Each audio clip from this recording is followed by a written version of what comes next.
Selamat sore, anak-anak remaja yang dikasihi Tuhan. Kalau misalnya Tante ngomong kayak gini, walaupun sudah ada persiapan, takutnya nanti ngalor ngidul kemana-mana. Jadi mungkin Tante baca aja ya, biar waktunya pas, atau kalau bisa malah lebih sedikit, jadi kalian bisa cepat have fun. Oke, ini firman Tuhan yang Tante siapkan buat kalian. Waktu diminta membawakan firman, Tante tanya topiknya apa, terus mendapat jawaban be brave, jadi orang yang berani. Nah, waktu Tante Google di Google Alkitab, banyak sekali ayat yang muncul, firman Tuhan yang meminta kita untuk berani, untuk tidak tawar hati.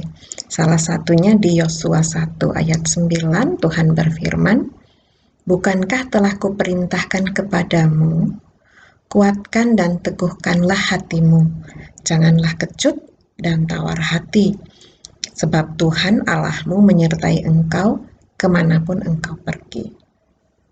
Dia tidak hanya meminta kita untuk menguatkan hati, tapi Dia berjanji selalu menyertai. Tiap yang hidup pasti akan mati, kita juga. Nah, ada yang hidup lama, ada yang hidup singkat. Kalau dipikir-pikir, ibaratnya ada dua pintu, pintu masuk dan pintu keluar dari dunia ini.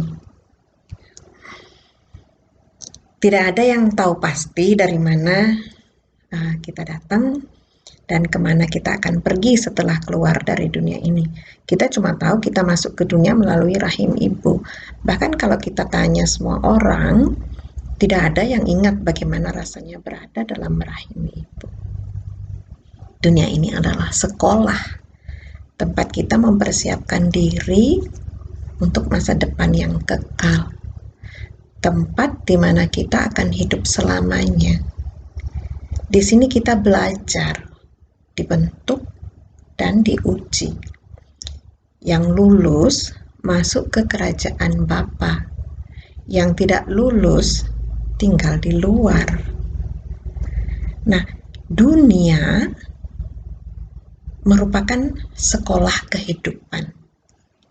Tempat kita saat ini mempersiapkan diri kita untuk masa depan di tempat kekekalan nanti. Pertanyaannya adalah bagaimana kita bersekolah selama di dunia ini. Tiap yang kita lakukan selama di dunia ini pasti ada tujuannya. Biasanya ada target yang ingin kita capai. Ya, kalau kita bekerja di perusahaan-perusahaan di mana saja, apalagi yang tugasnya sebagai marketing, itu tahu pasti targetnya apa. Dulu juga Tante jadi guru, juga ada target, yaitu semua murid lulus, itu target kita. Semua murid berhasil dalam masa belajar mereka. Semua murid menyerap 100% pelajaran yang kita berikan. Meskipun lebih banyak yang tidak. Kita mau murid itu lulus 100%. Tapi lebih banyak yang nilainya di bawah 9 kan, di bawah 10. Bahkan di bawah 7 banyak. Artinya tidak semua tercapai target. Tapi tetap saja itu bukan merupakan alasan untuk kita tidak menyiapkan target. Kita tetap harus berusaha melakukan yang terbaik yang kita bisa. Nah, misalnya juga yang suka masak. Apa targetnya? Apa tujuannya? Ya biar bisa makan enak, ya kan? Kita belajar masak. Kita lihat YouTube, cara buat ini, cara buat itu. Tujuannya biar nanti bisa makan enak, atau bisa untuk jualan, dijual masakannya yang pintar masak. Nah, terus untuk cewek-cewek itu semua suka dandan. Enggak mungkin tidak ada tujuannya kan. Saya suka dandan, kira-kira tujuannya apa? Ya biar kelihatan cantik kan, mungkin biar kelihatan seksi. Ya, semua ada tujuannya.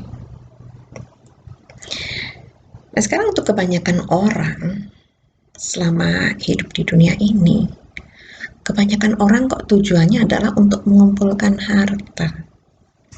Bekerja, jungkir balik setiap hari, bersekolah juga tujuannya biar bisa nanti mendapatkan pekerjaan yang baik sehingga bisa mendapatkan uang, mendapatkan pekerjaan yang menghasilkan uang dengan gampang tanpa kerja keras.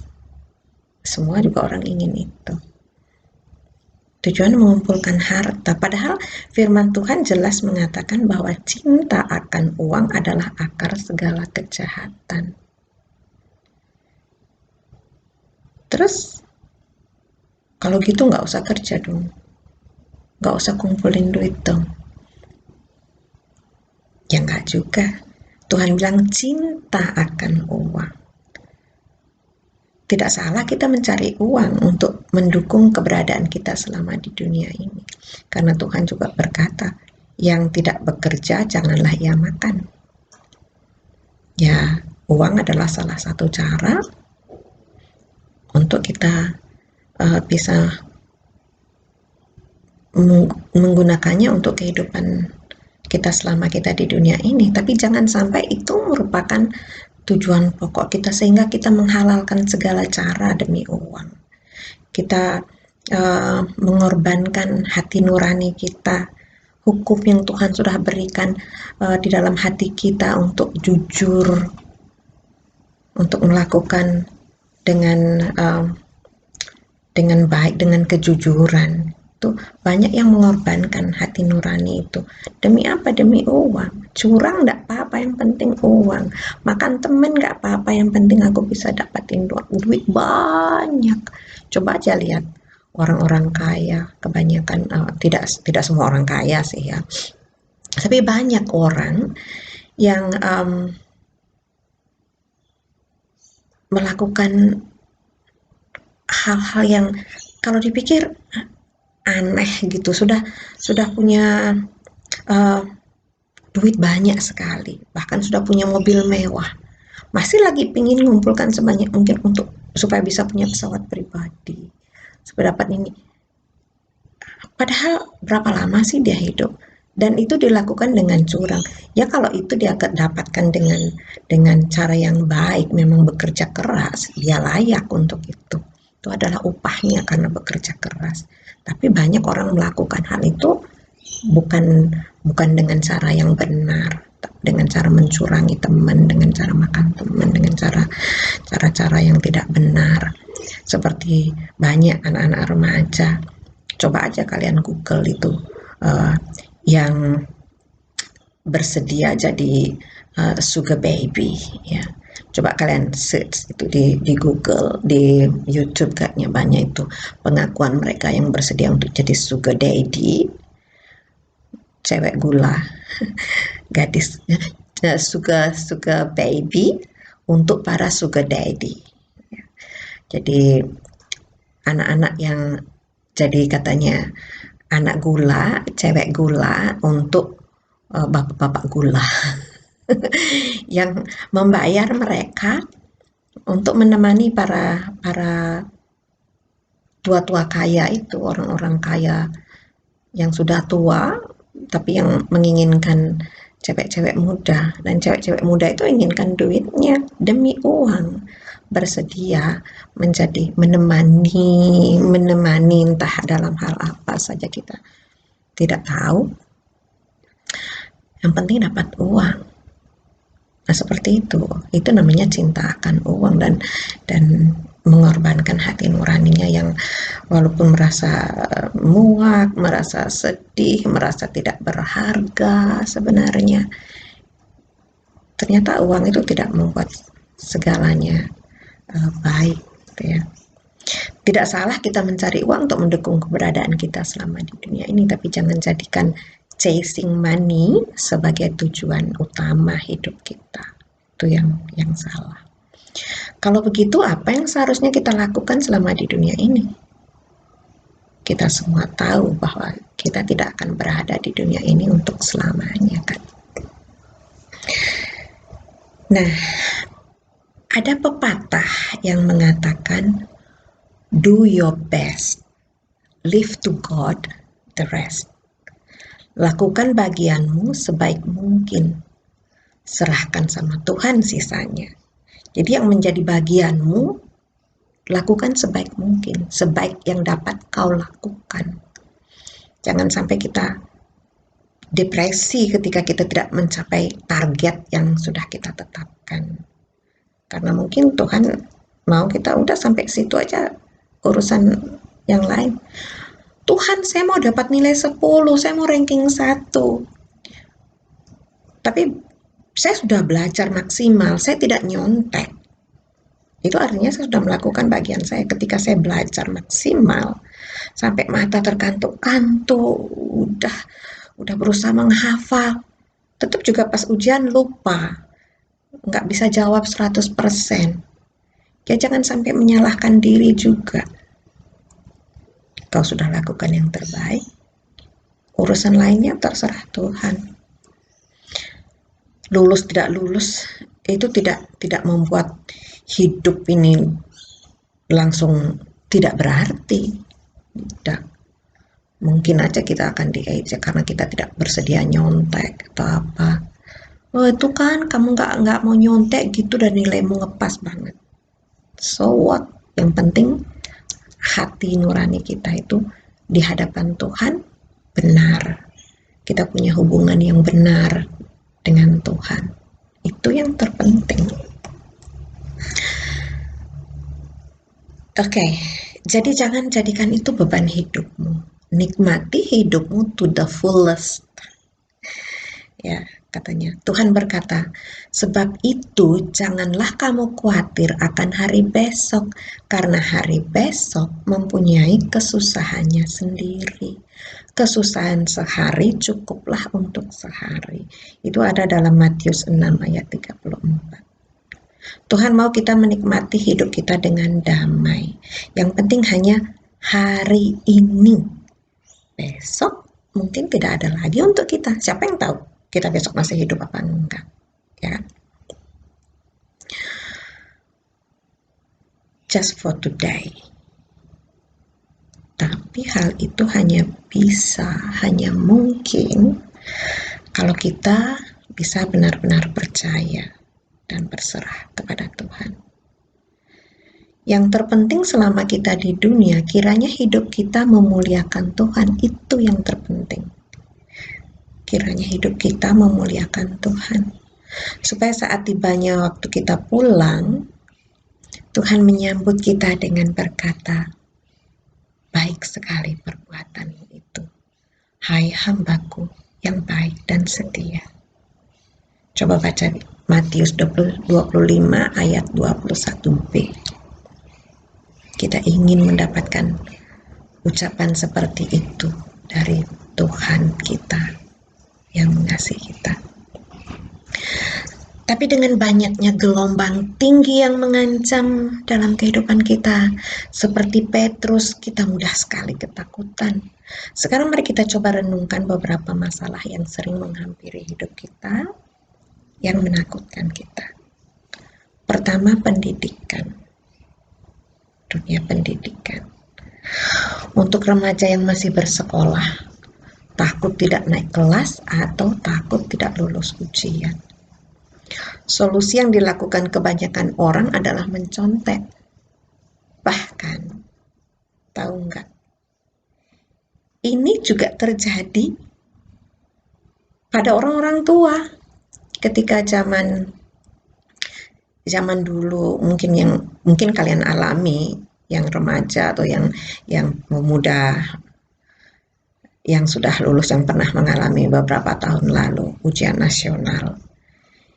Itu sebelum ujian nasional, mereka bukannya jungkir balik belajar, tetapi banyak murid-murid yang berusaha mencari jawaban, kunci jawaban, sampai bayar jutaan rupiah untuk satu lembar kunci jawaban untuk satu pelajaran, 2 pelajaran.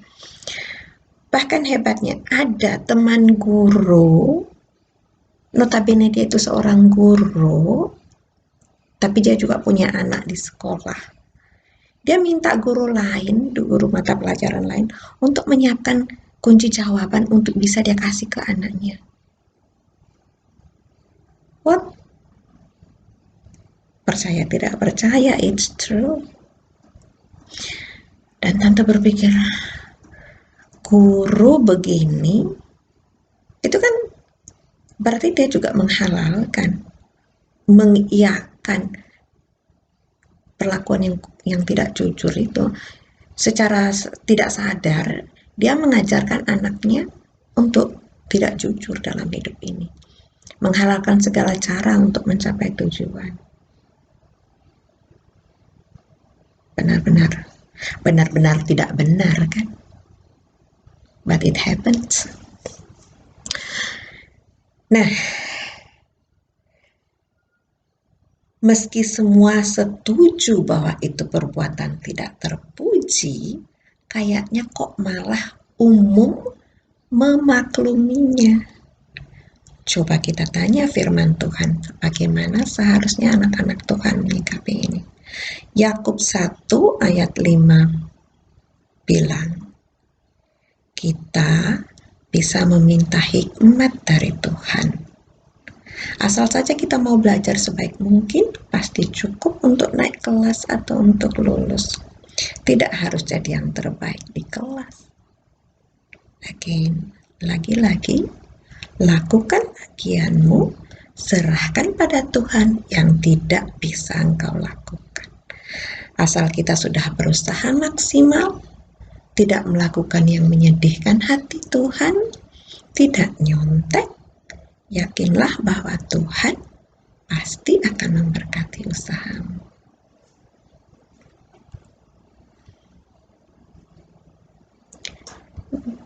Now, pergaulan.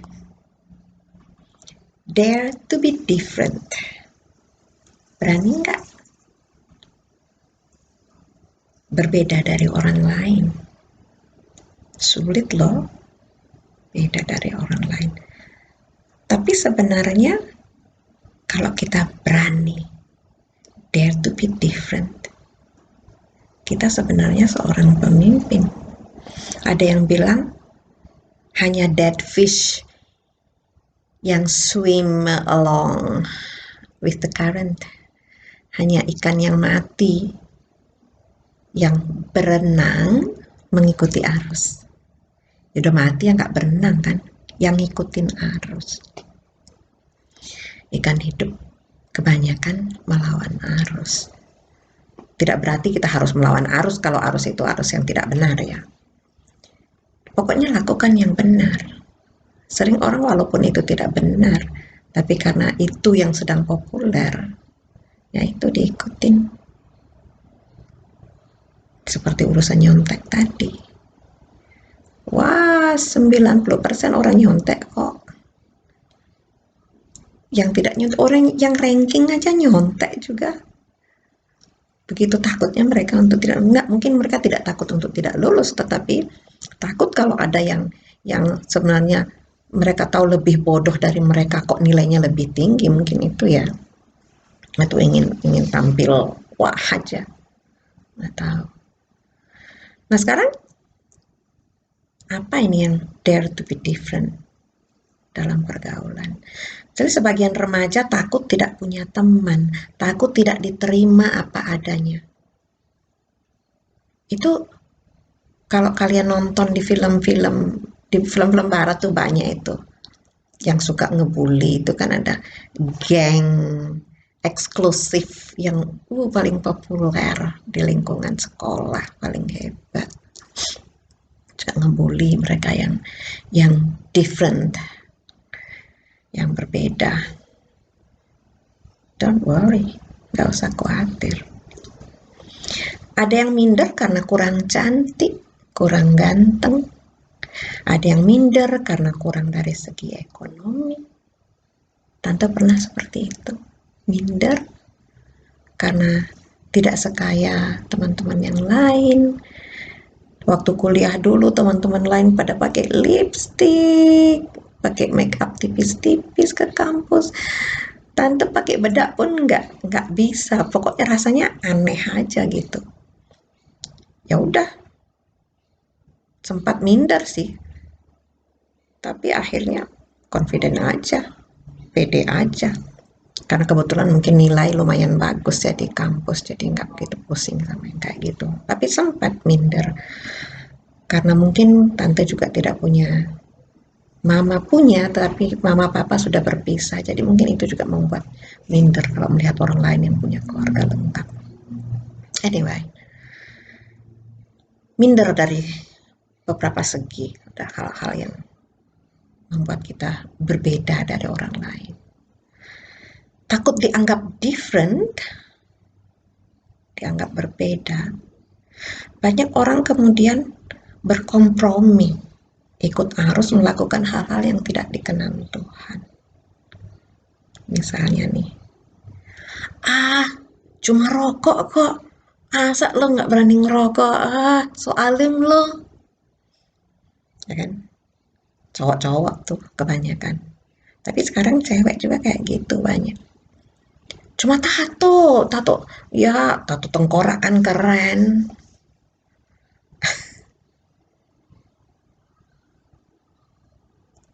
Takut to be different. Sebagai anak-anak Tuhan, kita dipanggil untuk menjadi alatnya. Mazmur 34 ayat 18 mengatakan, Tuhan dekat pada orang yang patah hati. Jadi alih-alih berusaha dengan segala cara agar diterima pada geng eksklusif, mungkin lebih baik mendekati mereka yang tersisih. Mereka yang dianggap kurang oleh kebanyakan orang. Di mata manusia, mungkin kita tidak dianggap populer. Bahkan nggak ada yang notice, nggak ada yang, wah dia baik ya, dia peduli sama, mungkin nggak ada yang tahu. Tapi Tuhan tahu. Di hadapan Tuhan itu sangat berharga dan sangat terpuji. Nah, bagaimana dengan pasangan hidup? Banyak sekali yang takut tidak punya pacar, tidak punya pasangan hidup. Bahkan banyak yang akhirnya bersedia meninggalkan Tuhan. Itu demi seorang pasangan hidup. Meninggalkan imannya, beralih pada iman yang lain. Karena pasangan hidup. Mereka takut dibilang perawan tua, dibilang jejaka tua. Guess what? Ternyata punya pasangan hidup tidak serta-merta berarti kebahagiaan. Oh, masa sih tante? Iya. Karena tante sendiri sudah ngalamin gimana rasanya punya pasangan, gimana rasanya sendiri. Semua ada plus dan minusnya. Semua ada baik dan ada kekurangannya. Entah kita berpasangan, entah saat kita sendiri, semua ada plus minusnya. Seperti saat kita membeli HP, kita dapat charger satu paket dengan HP-nya. Demikian juga urusan pasangan ini. Resiko pengkhianatan, perpisahan, sakit hati, itu merupakan bagian yang menjadi satu paket dengan having a partner. Okay. Paket having a partner includes punya pasangan, itu satu paket, dapat paket yang berisi resiko berpisah, resiko sakit hati, resiko dikhianati. Nah, orang yang menjomblo tidak perlu pusing dengan urusan-urusan itu. Mereka bisa melakukan apa saja yang mereka mau, pergi kemana saja, tanpa harus minta izin kepada seorang pasangan hidup. Tapi mereka harus bisa kebal kuping dengan nyinyirnya tetangga yang suka usilin urusan orang lain. Padahal jika kalian punya pasangan hidup, saat kalian bertengkar, si nyinyir pasti akan gunakan kesempatan itu untuk gosipin juga. So, you never win. Nggak ada benernya, salah aja. So, udah nggak usah pusingin mereka. Lalu apakah salah punya punya pacar maksudnya? Apakah salah punya pasangan hidup? Nope, sama sekali tidak. Ini kata Rasul Paulus dalam 1 Korintus 7 ayat 1b, dikatakan, adalah baik bagi laki-laki kalau ia tidak kawin.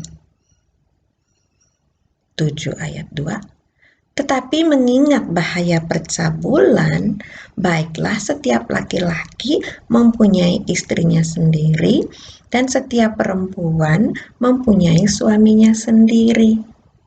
Nah, pada ayat 7 dia berkata, namun demikian alangkah baiknya kalau semua orang seperti aku. Tetapi setiap orang menerima dari Allah karunia-Nya yang khas. Yang seorang karunia ini, yang lain karunia itu. So, serahkan sama Tuhan. Jangan suka usil. Nah, keturunan. Udah nikah, si nyinyir masih juga punya alasan untuk ngericuhin hidup kita. Dasarnya nyinyir. Kok masih belum punya momongan? Familiar? Sering dengar pertanyaan seperti itu kan? Jawab aja. Kok tanya aku? Tanya Tuhan dong. Emang kalau aku punya anak, situ mau tanggung biaya hidupnya, ngasih makan, sekolahin, dan lain-lain, dan lain-lain. Tante punya seorang teman yang pingin banget punya anak. Sampai dia ikut program bayi tabung 2-3 kali. Wih, tough sekali, berat sekali persyaratannya. Harus suntik diri sendiri dengan vitamin dan bla bla bla. Pokoknya prosesnya katanya menyakitkan. Mereka sampai menghabiskan ribuan dolar alias ratusan juta rupiah. Tetapi tetap gagal. Guess what? Hidupnya sekarang justru lebih tenang pada zaman COVID ini karena dia nggak perlu khawatir mikirin mau kasih makan apa anak-anaknya. Sementara tante yang punya anak, punya cucu, sering kepikiran, aduh Tuhan, tapi syukur karena janji Tuhan akan memelihara anak-anaknya. Mungkin Tuhan menempatkan tante di sini supaya tante punya kesempatan untuk menghidupi keluarga tante yang di Bali, yang saat ini kehilangan pekerjaan gara-gara COVID. Ya, lagi-lagi semua ada plus, ada minusnya. Oke. Jadi apakah salah punya anak? Tidak juga, Tuhan juga tugaskan kita untuk memenuhi bumi. Tapi itu urusan Tuhan menentukan siapa yang bertugas ini, siapa yang bertugas itu, seperti kata Rasul Paulus tadi. Kita diciptakan untuk tugas yang berbeda. Jangan suka nyinyirin hidup orang yang berbeda dengan kita. Jangan juga suka minder. Karena emang Tuhan kasih kita tugas yang berbeda. Kesimpulannya, ada yang Tuhan kasih 1 talenta. Ada yang Tuhan kasih 2 atau 3 talenta. Bahkan ada yang Tuhan kasih 10 talenta. Urusanmu, tugasmu hanyalah do your best. Okay. Do your best sesuai talenta atau tugas yang Tuhan sudah berikan untukmu. Jangan suka ikut campur tugas orang lain. Itu urusan dia dengan Tuhan. Oke? Okay? Kalau misalnya kamu penasaran, kok dia cuma dapat tugas kayak gitu, aku dapat tugas kayak gini, kok hidupku lebih susah daripada hidupnya, enakan dia. Just do your best. Ada lagu yang mengatakan, pandang saja kepada Yesus, Dia yang penuh cinta. Pandang saja kepada Yesus, Dia yang berkuasa. Pandang saja kepada Yesus dengan bersuka. Pandang terus pada Yesus, hati terhibur. Pandang terus padanya, jangan menoleh, jalan terus. Jangan pandang salah orang lain, pandang saja Yesus. Gak usah pusing dengan urusan orang lain urusannya dia dengan Tuhan. Urusanku adalah urusanku dengan Tuhan. Melakukan tugas yang diberikan Tuhan kepadaku. Kalau penasaran, kenapa begini, kenapa begitu? Sabar aja. Entar kalau udah waktunya pulang, saat ketemu Tuhan, tanya aja langsung. Jadi, juga jangan minder. Kalau Tuhan tidak kasih tugas yang sama dengan tugas saudaramu, entar aja tanya Tuhan, kenapa tugasnya nggak sama? Tuhan pasti punya jawaban untuk semua pertanyaan kita. Oke, selamat ulang tahun. Tuhan berkati. Sampai jumpa lagi.